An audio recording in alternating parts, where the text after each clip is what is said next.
सीधी सादी सी रोली की शादी सिड से तय होती है। शादी के बाद तुम नौकरी करना चाहोगी?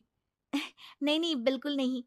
वैसे मैं ये नहीं कहती कि नौकरी करना ठीक नहीं है, लेकिन पर्सनली मैं ये सोचती हूँ कि मैं गृहिणी बनूंगी। हाँ हाँ, क्यों नहीं। गृहिणी बनना भी आसान नहीं है। एक सफल परिवार चलाना किसी देश को चलाने जितना ही कठिन है।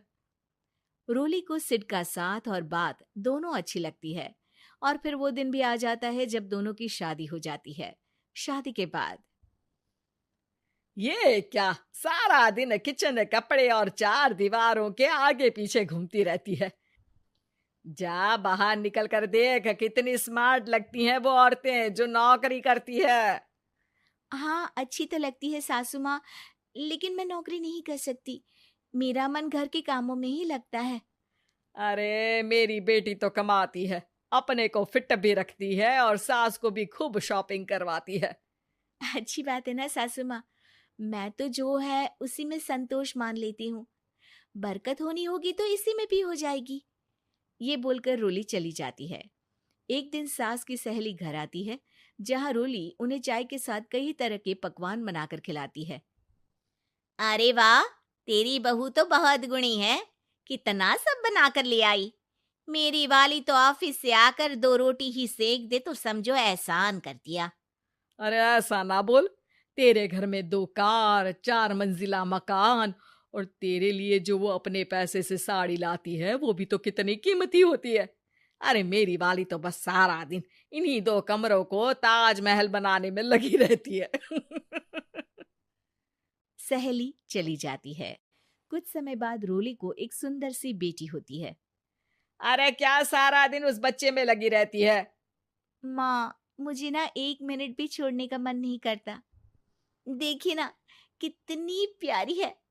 मैं ना इस हर पल को एंजॉय करना चाहती हूँ। अरे हाँ हाँ, हमने भी बच्चे पाले हैं, हम भी जानते हैं कि कितने प्यारे होते हैं, और अपने बच्चे को बढ़ता हुआ देखना कितना अच्छा लगता है।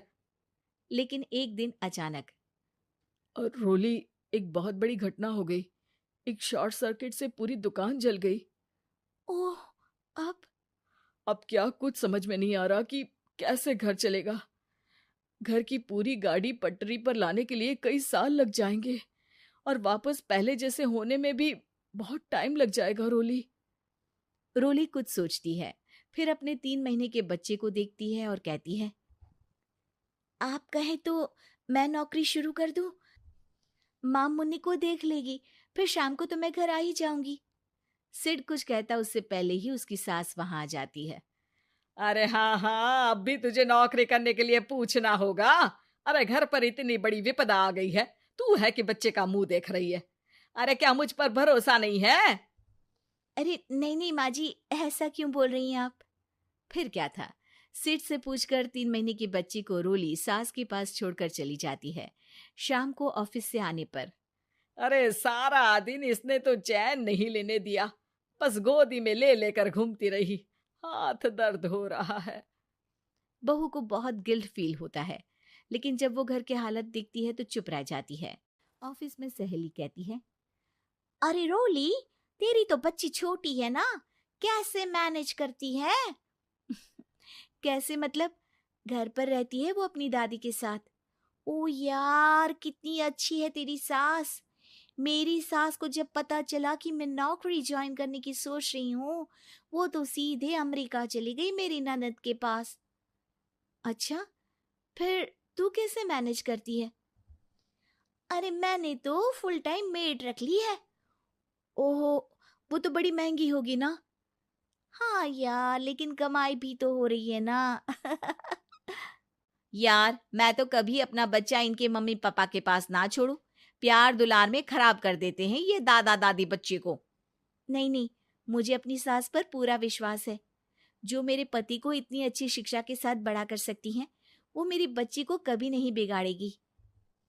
खैर, रोली की इस सोच से उलट पड़ोसियों के बीच हाथ में बच्ची पकड़े रोली की सास कहती है, अरे क्या बताऊं, सारा दिन बहू बाहर रहती है। पहले अपने बच्चे पालो, फिर बच्चों के बच्चे। अरे अपना जीवन तो कुछ रहा ही नहीं। अरे नहाने भी जाती हूं ना तो इसे साथ रखती हूँ, कल को कहीं गिर गई या चोट लग गई तो बहू तो हमारी खाल उखाड़ लेगी ना। अरे ऐसा भी क्या डरना बहू से, नौकरी थोड़ी की है उसकी। अब क्या बताऊं, पढ़ी लिखी लड़कियां हैं आजकल की। चलो चलती हूँ, सब्जी बनाने का वक्त हो गया है। बच्चे आएंगे तो खाना तो बना मिले। सास ये बोलकर वहां से चली जाती है कि तभी रोली ऑफिस से घर पहुंचती है। बाहर पड़ोसियों को देखकर, नमस्ते आंटी जी, कैसी हैं आप? अरे बहुत अच्छी हूँ, लेकिन तेरी किस्मत तो सबसे अच्छी है। क्या सास पाई है, मोती दान किए होंगे तूने। तेरा बच्चा भी देखती है, खाना भी बनाती है। बेचारी बहुत काम करती है तेरी सास। हाँ आंटी, सही बोल रही हैं आप। अब ऑफिस भी दूर है तो आने जाने में वक्त चला जाता है। खैर चलती हूँ। हाँ हाँ बेटा जाओ, गर्मा गर्म खाना खाओ। रोली घर आती है, जहाँ सास एक बार फिर छोटी सी मुन्नी की शरारतें गिनाने में लग जाती है। अरे आज तो इसकी वजह से मुझे 2 बार कपड़े बदलने पड़े। बार बार पानी गिरा दे रही थी। दोपहर में थोड़ा सोचा कि आराम कर लूं तो दूध के लिए रोने लगी। हाय, मैं तो परेशान ही हो गई। रोली को सास की बात अब कुछ अजीब लगती है, पर वो जल्दी से कपड़े बदलकर किचन में जाकर रोटियां बनाने लगती है। सारा महीना काम करने के बाद रोली को सैलरी मिलती है। वो पैसे लेकर सीधे सास के पास जाती है।